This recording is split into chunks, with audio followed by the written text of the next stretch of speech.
It's 11 o'clock and we'll get started. Are you excited for the weekend?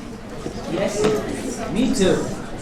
But before you make plans for the weekend, I would highly recommend that you review the material. And I think if I was in your place, I would listen to each lecture at least twice if you've been listening to it once in class.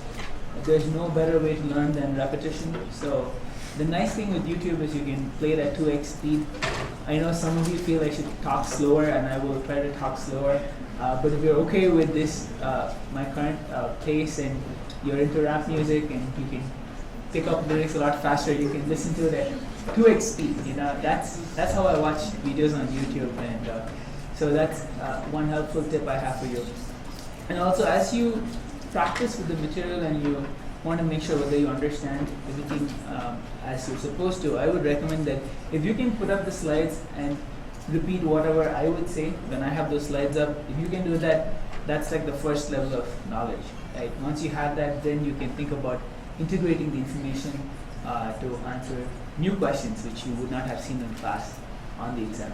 Right? So with that, I also have one more announcement. On Monday, Michelle will be teaching the next lecture, and I will join you back after the end of the first unit. Right? But if you have any questions in between, feel free to email me. I will be not here in class, but I'll definitely be working. Right? So with that, let's get started. Welcome all to lecture 4. This is the day we'll be talking about energy metabolism. And so as usual, we're going to begin with a couple of review questions. Whoops.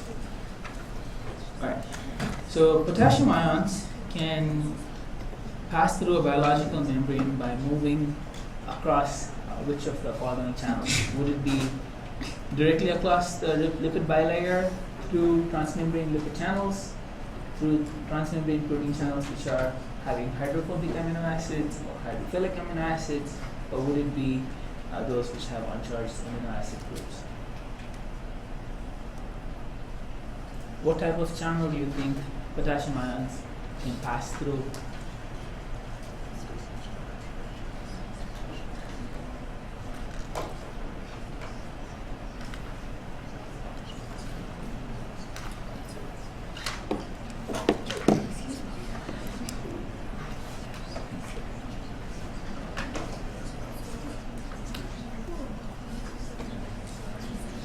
Okay. So, the majority of the class did have the right answer. It is through transmembrane protein channels lined with hydrophilic amino acids. Now, option C and E were basically the same thing. Hydrophobic amino acids are those which are uncharged. So, if you want charged molecules to pass through the transmembrane, they should be hydrophilic. So, moving on to question number 2. Hydrogen bonding between carbonyl oxygen of one amino acid and the hydrogen on the amine of a nearby amino acid is responsible for the blank structure in proteins. So the hydrogen bond between a carbonyl group and an amino group is responsible for the primary structure, secondary structure, tertiary structure, alpha helical structure, or more than one answer is correct.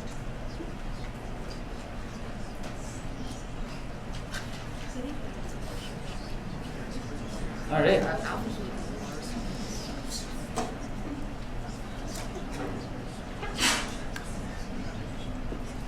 Majority of you say the answer is B, and you're not right.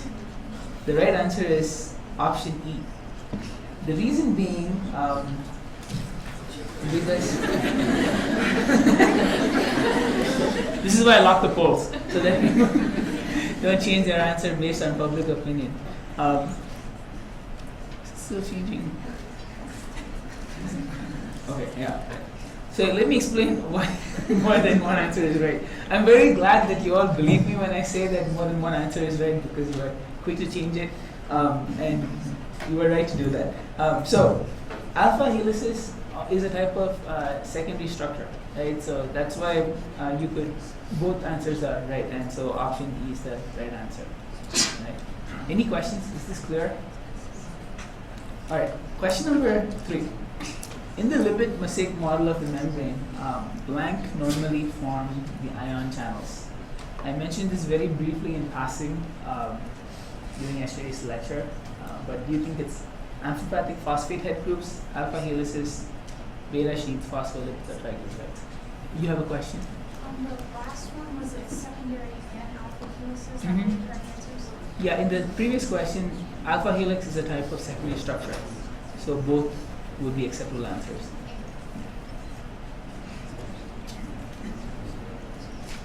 So which of these following structures would you find in a transmembrane protein?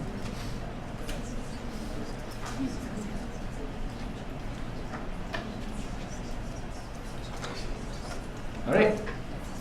So the right answer is, okay.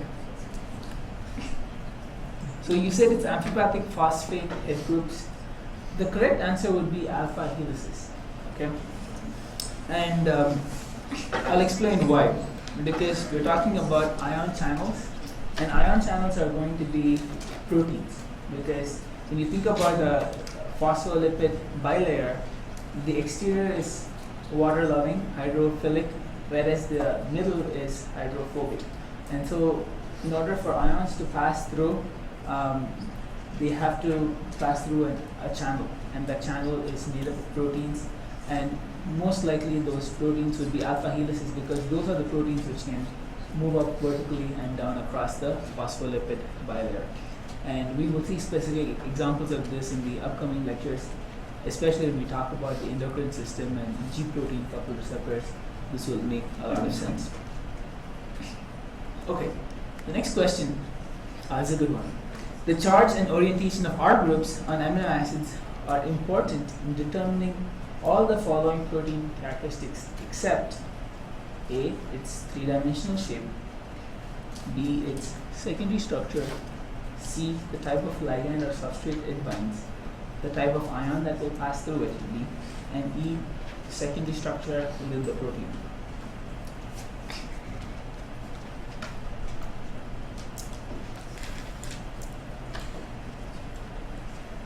Which of the following does the R group not affect?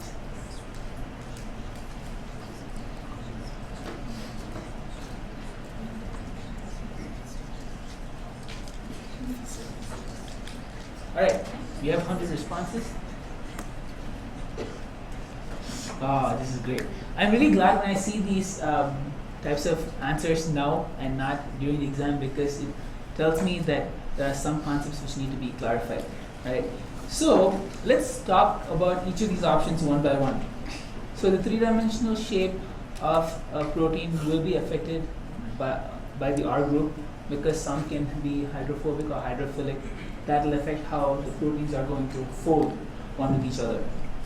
And the three-dimensional shape is the tertiary structure or quaternary structure. Both would fall under that same category. So option B also is influenced by the R group.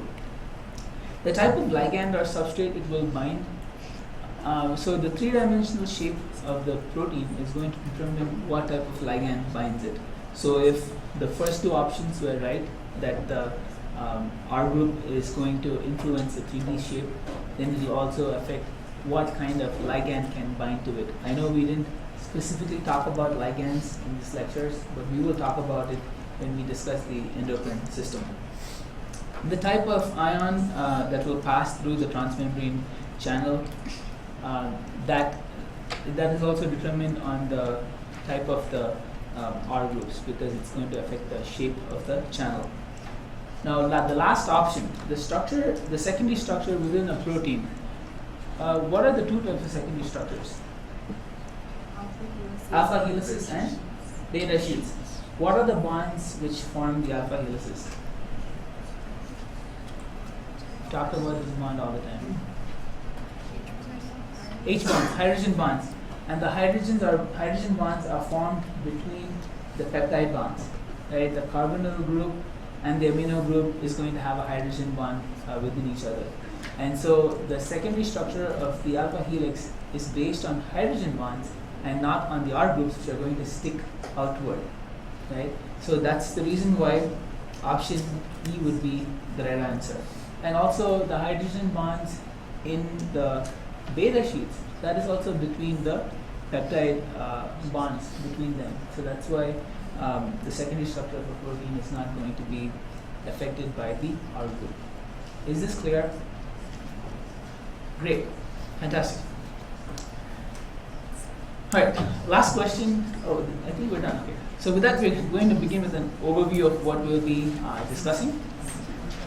So today I have 3 questions for you, which I hope you can answer by the end of today's lecture. The first question is, how does the body extract energy from the food? Right? So your food could have carbohydrates, it could have proteins, fats, and the body is able to extract energy. It's able to make ATP from all of these 3 macronutrients. So when we talk about the carbohydrate metabolism, we will be discussing about the aerobic and anaerobic pathways. When we discuss fat metabolism, we'll talk about beta oxidation. And when we talk about the breakdown of proteins, we'll talk about deamination. And the second question I have for you is, what is the connection between metabolism and respiration? And what I hope to accomplish in today's lecture at a cellular level is to lay the foundation of the link between the respiratory system and the digestive system. I know this is material for the 4th unit and the 5th unit, but I'm hoping to lay the foundation here so that when we reach the superstructure there, it will make sense. And the last question is, what fuels does the body use for different types of activities? And so we'll see how we can determine what type of fuel is being used by the body. So let's start with the definition of metabolism. What do we mean by metabolism? So metabolism is referring to all the chemical reactions within an organism that enable that organism to maintain life. So it's just referring to a bunch of chemical reactions needed to maintain life. Now we can divide these reactions into 2 categories. The first one would be catabolism, where there is the reactions which are involved in the breaking down of substances into smaller units for the purpose of extracting energy. For example, what you see here is a cartoon of a glycogen molecule. So glycogen is just made up of multiple glucose subunits being linked together. And glycogen is stored in your muscles, it's stored in your liver, and when your body needs to make ATP, or when you have low blood glucose levels, that glycogen is going to be broken down into individual glucose subunits, and then that will be further processed. How it will be processed, you will be able to answer by the end of today's class. Now the second type of metabolic reactions are the anabolic reactions, which is the opposite of catabolism, where these reactions will synthesize building blocks to produce new molecules. And so let's say you had a meal, there's a lot of glucose, that glucose could be linked one to another to make glycogen and stored in your liver or in the muscles. So let's start with how do plants make energy? How do plants store energy? And this brings us to the discussion of photosynthesis. We see that green plants, they're going to take the carbon dioxide, which is in the atmosphere, and they will link that with the water molecules by using energy from the sun to release oxygen, which we can breathe, and also it is going to be incorporated in the plants as carbohydrates. So in order to bring all these carbon-carbon bonds together, it requires energy, and that energy comes from the sun. So there are a lot of energy between these carbon-carbon bonds. And our goal when we consider metabolism is to see how does the body extract the energy within these carbon-carbon bonds and use that to make ATP. And so ATP is made by linking this phosphate group inorganic phosphate to adenosine diphosphate, which has two phosphates attached to it. And the reason we need energy for adding this third phosphate on is because phosphates have a negative charge, and they will tend, like charges will repel each other. And so it's going to take energy in order to oppose that repelling force and to add that phosphate onto the two existing phosphate groups. And so we put energy into the system to add this phosphate group on, so that the energy which was put into the system can be used later on for accomplishing various tasks. So the analogy I have for you to consider is, think about a bow and arrow. If I were to pull back the string of the bow, I'm going to put energy into pulling back the string. But the energy which I put into pulling back the string is going to be used to shoot the arrow forward. Similarly, the energy we use to put this phosphate group onto this ADP molecule is going to be used to for cellular function. How exactly this energy is used, we'll talk about when we discuss the muscular system. So here's an overview of what we'll be discussing. We see that glucose is eventually going to be broken down into carbon dioxide and water. But in this process, notice that there are high energy electrons being released in these series of steps which happen. And also there are some hydrogen ions being released as well.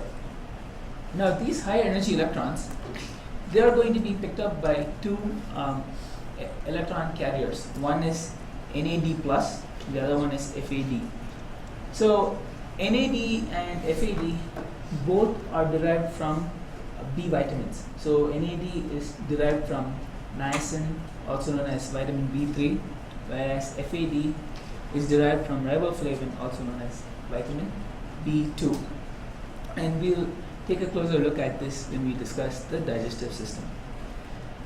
But both of these electron carriers can take the electrons and they will move it to the mitochondria, where we have the electron transport chain, and there's the mechanism to link this phosphate to ADP, and the energy in these high energy electrons is used to make ATP. So there is a enzyme which functions to make ATP. I'll mention it later on, but the energy from these electrons is used to produce ATP. Now when these electrons are depleted of their energy, they're going to link up with oxygen to form water. And this is the reason why we need to breathe oxygen, because if you don't have oxygen available for the final steps, the electron transport chain, we can make ATP and we will die. In fact, some poisons work by blocking this final step of the electron transport chain. So I told you this is a very superficial view, what I've discussed till now, because this entire process is going to take around 30 odd steps to make around 25 to 30 ATP molecules. And when all this is said and done, you will have carbon dioxide, water, and ATP at the end of this metabolic steps. So let's start with the metabolism of carbohydrates to see how glucose can yield ATP. So this is going to happen in 4 steps. The first step is glycolysis, and following that there will be pyruvate's conversion to acetyl-CoA, and then there will be the citric acid cycle, and then the electron transport chain. And I will be talking about each of these steps in a little more detail so that you can connect the dots on how our body can make ATP.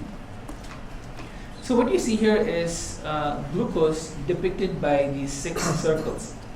And these 6 circles denote that glucose is made up of 6 carbon atoms.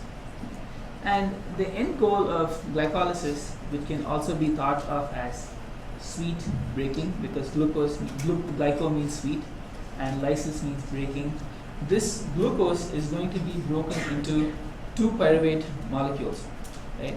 And each of these pyruvates has 3 carbon atoms.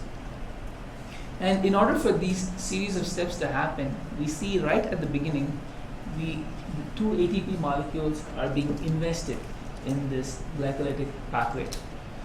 And the moment these ATP molecules are invested, notice that it says one way, and once the ATPs will give up their phosphates to be linked to glucose, that glucose molecule cannot leave the cell and it has to go through with glycolysis. Now the reason this step is really important is because glucose is very reactive, and we know the adverse implications of having free glucose floating around in your blood when we talk about the pathology associated with diabetes. And the details of that we'll discuss when we talk about diabetes under the digestive system. But this is a very important step. The phosphate has to be added to glucose to keep the glucose within the cell.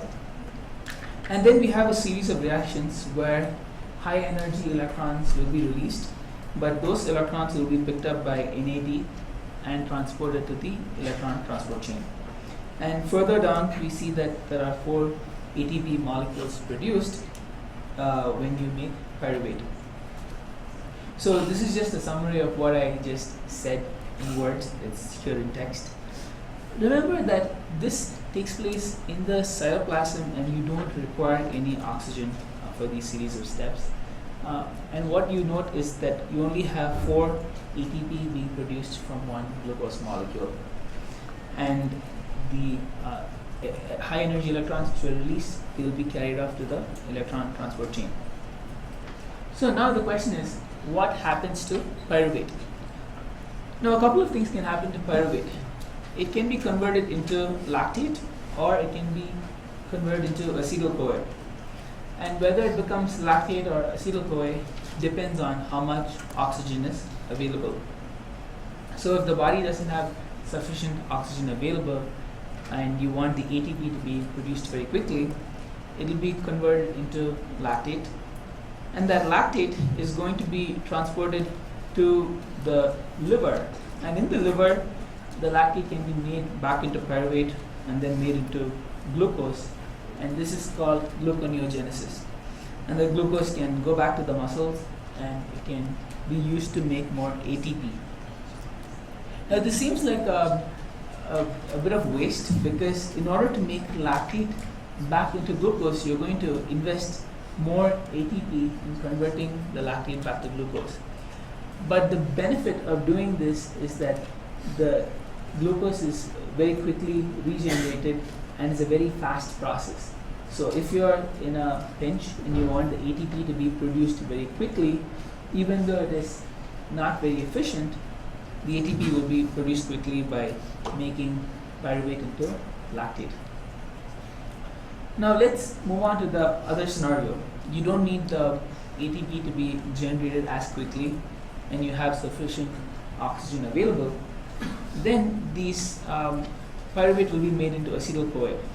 Notice that among those 3 carbons found in pyruvate, one of those carbons is going to be released as carbon dioxide. And the remaining 2 carbons, which form the acetyl group, they will be linked to this molecule called coenzyme A. So coenzyme A is also made from a B vitamin. It's made from vitamin B5.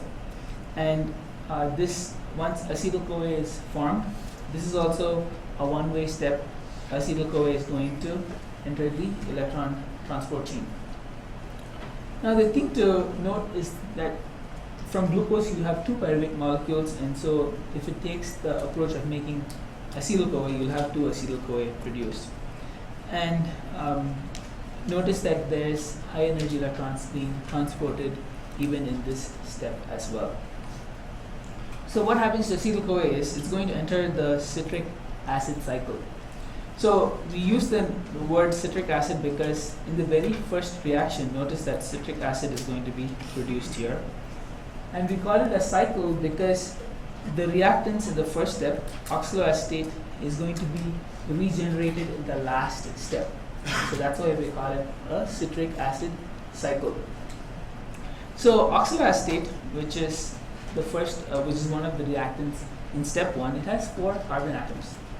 And 2 of the carbon atoms from the acetyl-CoA group will be connected to these 4 carbon atoms to produce a 6 carbon atom structure, which is citric acid. And each of those carbons which came from acetyl-CoA will eventually be released as carbon dioxide. And during those steps, you have more high energy electrons released, which will be picked up by the NADH molecules and taken to the electron transport chain. Notice also that during this citric acid cycle, we have one GTP molecule being produced, which is guanosine triphosphate, and that can very easily be converted into ATP. So we consider this as one ATP being produced. And you also notice that there are more high energy electrons released throughout these steps, and these are going to be carried by NADH or FADH2 to the electron transport chain. And in the final step, oxaloacetate is going to be regenerated. Now this citric acid cycle is going to happen twice, because we had 2 acetyl-CoA molecules being released. And so now let's see what happens in the electron transport chain. So in the electron transport chain, we see that the high energy electrons are going to be passed through 4 complexes. And all of this happens within the inner mitochondrial membrane.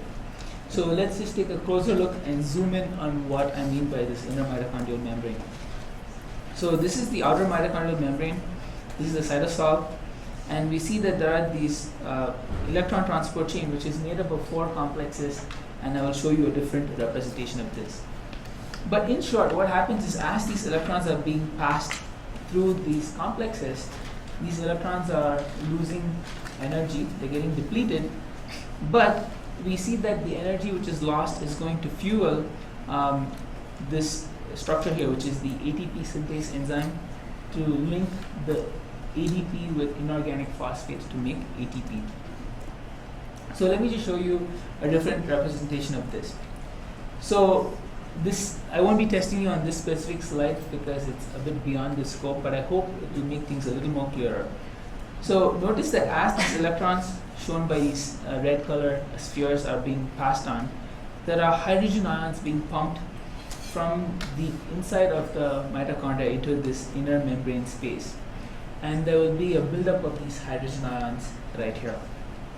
And these hydrogen ions, they're going to flow down the concentration gradient and activate this ATP synthase enzyme shown here in purple, and that energy will be used to join the ADP to inorganic phosphate and form ATP.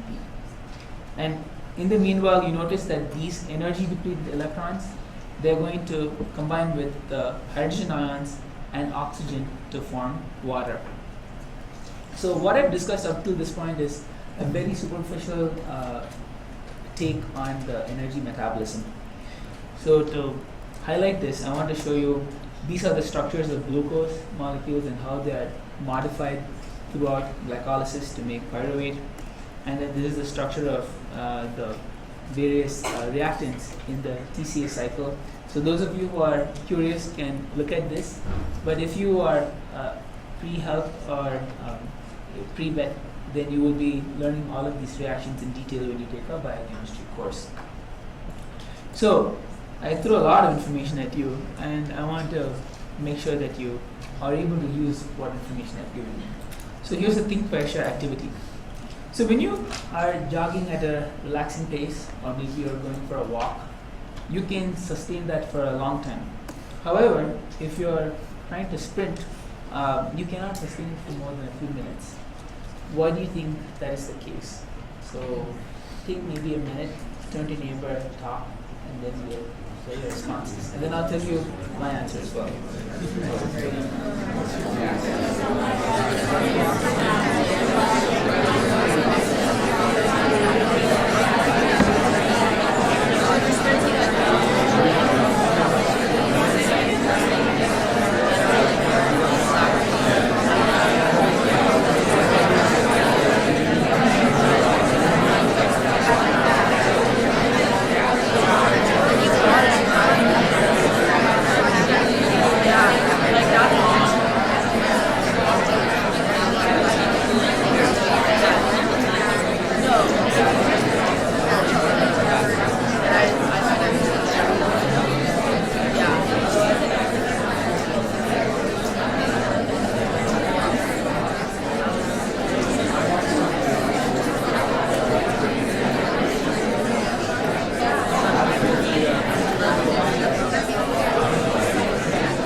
Alright, let's read it together.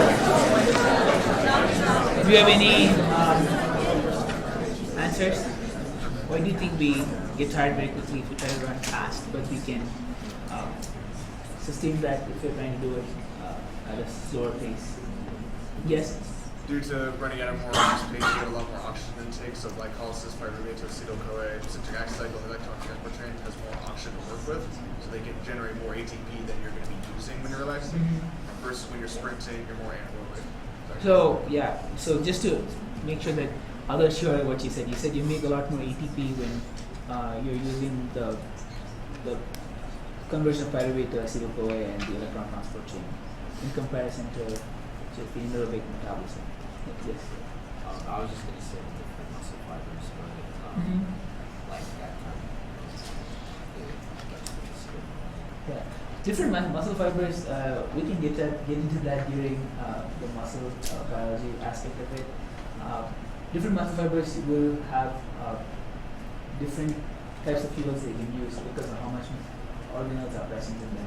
So, yes, that's one aspect which we will cover in the muscle biology aspect topics. So, any other responses? So what I'm going to do is I'm going to give you a recap of the metabolic pathway, and then I can further explain what was just said about why we make more ATP when we are trying to go at a slower pace than if you try to make that ATP very quickly. So here's glucose. It's made up of 6 carbon atoms. When glycolysis takes place, you have 2 pyruvates, each made of 3 carbon atoms, and you only make 4 ATP. So it's very few ATP for one glucose. And if you are in a pinch and you want that ATP to be generated quickly, the pyruvate can be made into lactic acid, and that can go to the liver where it's converted back into glucose. And this cycle can continue, and you make a lot less ATP. So all of this occurs during anaerobic metabolism, and it occurs in the cytoplasm. However, if you're not in such a tight pinch and you have oxygen available, then the pyruvate can be converted to acetyl-CoA, and notice that those acetyl-CoAs will enter the electron transport chain. You have a question? Yeah, sorry. Yeah. Does glycolysis make a net total of 2 or 4 ATP? Net total of 2. Net total of 2. So the question was, does glycolysis make net total of 2 or 4 ATP? And the answer is 2, because you invest 2, you make 4, and 2 minus 4 is a net total of 2 ATP.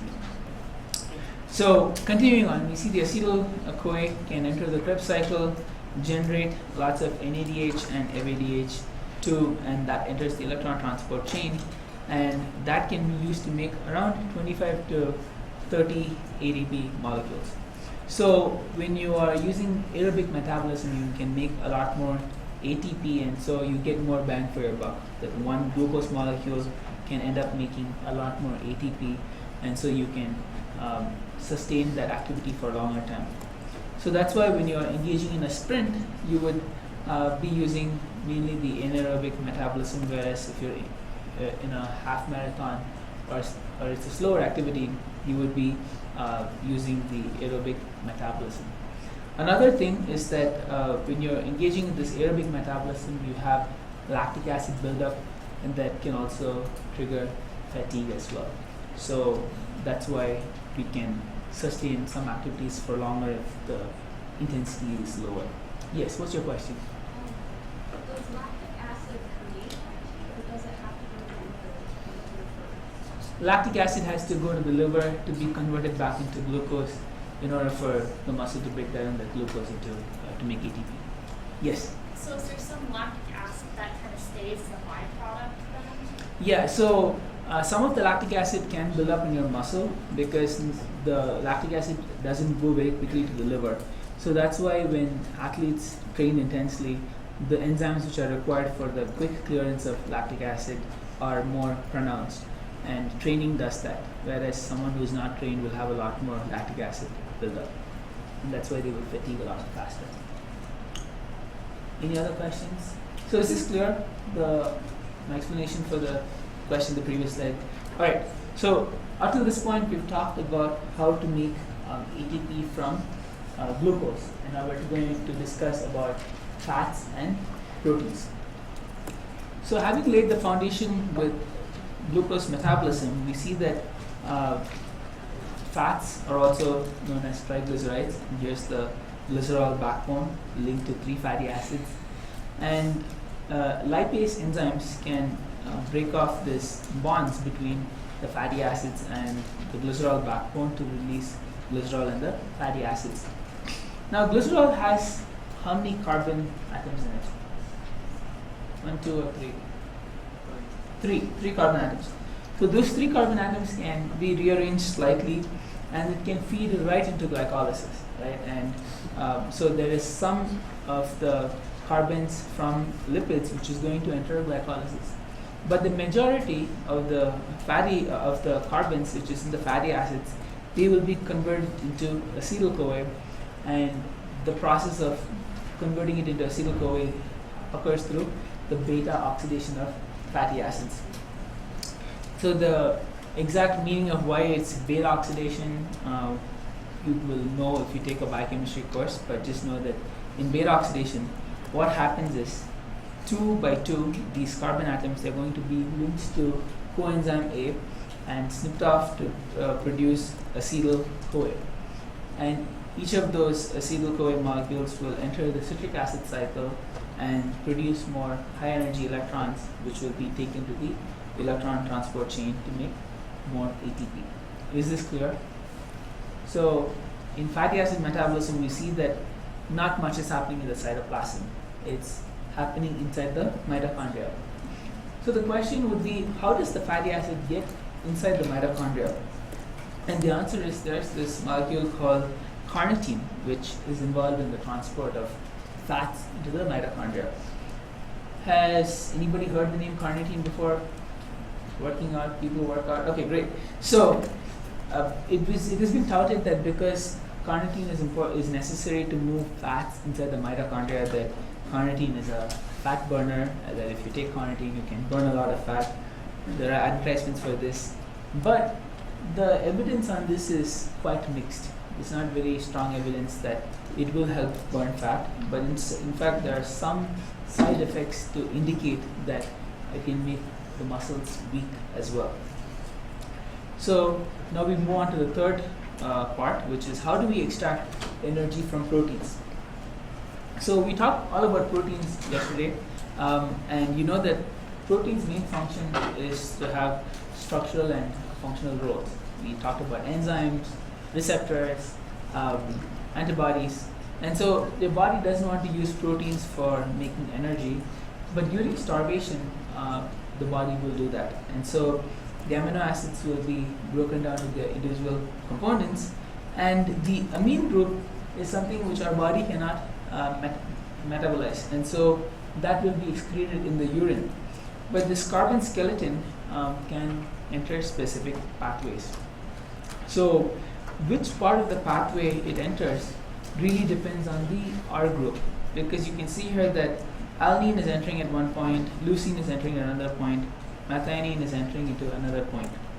So my question for you is, among these two amino acids, alanine versus methionine, which do you think will produce more ATP, and why is that?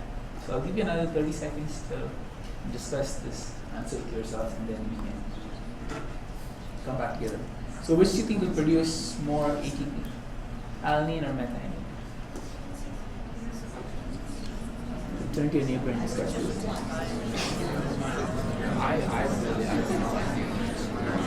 Okay, well, alanine. That's a good start.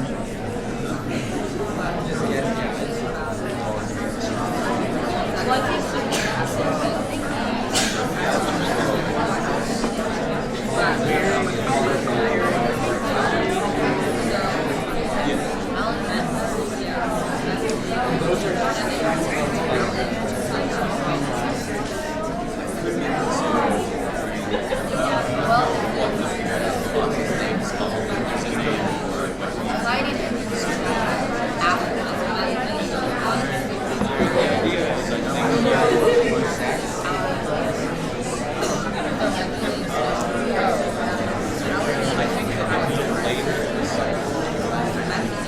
Okay, now that you've had a chance to talk to your partners, let's see what the answers are.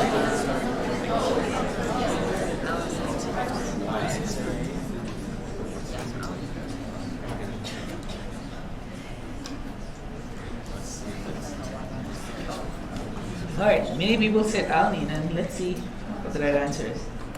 Alright, so if you notice here, alanine is the right answer because you have alanine being converted into pyruvate, which means that when pyruvate is made into acetyl-CoA, you have an additional NADH molecule being produced. And then you have additional NADH and FADH being produced as well. And because methionine is entering later in the game, you have less high energy electrons being released. And so that's why the right answer is alanine. To give you specific numbers, it's 12.5 versus 5. I would not ask you the number because I didn't tell you how the number of NADHs will translate to the amount of ATP. That is beyond the scope of this course. But I just want to highlight that depending on where it enters in the cycle, there will be more or fewer high energy electrons released, and that's why you will have less or more ATP being produced. Is that clear? That's all I wanted to highlight using this. Okay, and again, when you have the breakdown of proteins, it's going to release urea, carbon dioxide, water, and ATP. So the second question I had for you is, how is metabolism related to respiration? And I'm sure you can all say that yes, we need oxygen because that's where the electrons can be used in the final step of the electron transport chain. But I want to introduce this term respiratory coefficient to you. Using this value, you can actually determine what type of macronutrient your body is most likely using to make ATP. And this is how you determine the respiratory coefficient.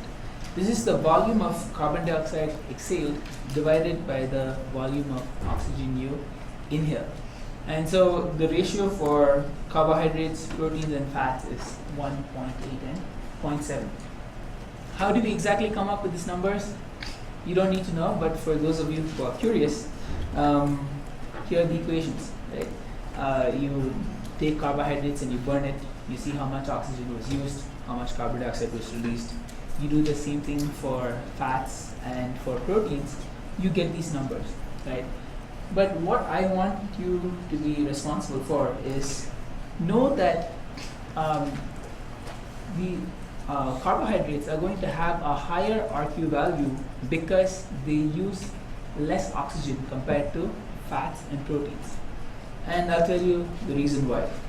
So notice that when you metabolize carbohydrates, part of it is metabolized in the cytoplasm where you don't need oxygen at all, right? Whereas if you think about proteins and fats, it's directly going to feed into the Krebs cycle, which is happening inside the mitochondria, where ultimately oxygen will be used in the final steps of the electron transport chain.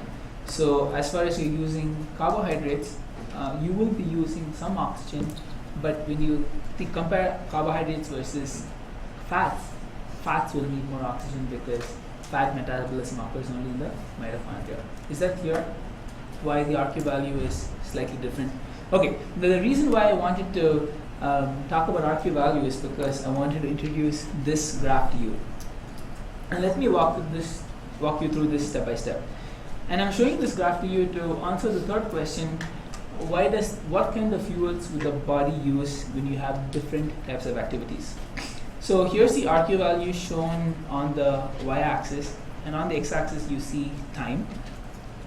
And when you're at rest, you have an RQ value of around 0.8. This is not because you're metabolizing proteins, because I don't think any of us are starving right now and breaking down proteins, but it's because you have some carbohydrates and some fats being used to maintain your basal metabolic rate when you're at rest. However, let's say my favorite example, a bear jumps in front of you and you need to quickly get away, or let's say you're fielding in a baseball game or a cricket match and a ball comes to you, you need to react quickly, or you need to get the energy very quickly, then you use creatine phosphate. And I didn't talk about creatine phosphate, so I'll mention it now. So creatine phosphate is made from this amino acid called glycine. It's made in the liver, stored in your muscle, majority stored in your muscle, and very small quantities are excreted in your urine. And so we even use measuring creatine levels in your urine to determine how much muscle mass you have. But the main goal of creatine phosphate is to give up its phosphate to ATP, to ADP to make ATP, right? So those of you who take creatine phosphate supplements, it might help you for anaerobic activities, for endurance activities. Don't waste your money on creatine phosphate supplements. So coming back to creatine phosphate, because it's stored in your muscle, it's depleted in within 10 seconds. And so after that point, if you want to keep running away from the bear, you need to use the carbohydrates in your body. And so as you use more carbohydrates, you see gradually the RQ value is going to increase because you need less oxygen than you needed when you were using both carbs and fats. And then notice there's going to be a gradual drop off in this RQ value to 0.7. And this means that eventually you start using fats. And this graph here shows how the RQ value will change depending on percentage of which substrate you are using. And so the reason why you eventually start using fats is because it could be due to the glycogen reserves in your muscle are running out. You have lactic acid buildup in your muscle, and so you're slowing down, and so the energy demand isn't as quick, and so you're breathing in more oxygen, and so your body is starting to use carbs. So I answered the third question I asked you. How does the body, what fuels does it use for different energy situations, different situations, and it's depending on if it's a very quick burst of energy, creatine phosphate. For aerobic activities, mostly carbs, and then you would use fats for endurance activities. So I'm going to summarize things, and then I will let you go in a minute. So just hold on, we still have 2 more minutes. Okay, we talked about how energy is extracted from macronutrients by discussing glycolysis, Krebs cycle, and electron transport chain. And we know that protein breakdown is only during times of starvation. And we see how RQ values can indicate the fuels which are used by the body. And we also saw that based on the energy demands, the body would use different fuels to generate ATP. And I have an announcement from the CSU Sales Club. It's happening on Tuesday, August 30th. So whether you're interested in sales or in free canes, you should show up to this building. Do you have anything else you want to add? All right. Thank you all for your time. Enjoy your weekend, and I'll see you when I come back from.